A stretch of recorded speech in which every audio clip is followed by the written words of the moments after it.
A kanë vërtet njerëzit aura? Studimi i ri mund t'ju trondisë. Qenjet njerëzore lëshojnë një dritë të zbeth nga trupi i tyre dhe fiket në momentin që vdesim. Për të parën herë dallohet dhe vrojtohet ky fenomen fizik, që mund të vijë si pasojë e aktivitetit metabolik të qelizave.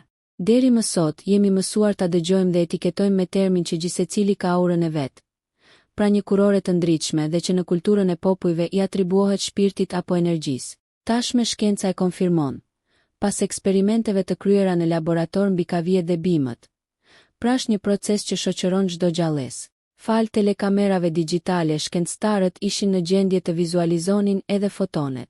Nga imazhet rezulton një ndryshim domethënës, kur kavijet ishin në jetë dhe pas vdekjes. Në imazhin e parë, fotonet, pra molekula drite janë të përhapura në çdo pjesë të trupit, veçanërisht në kokë dhe organet kryesore dhe pjesët fundore të gjymtyrëve.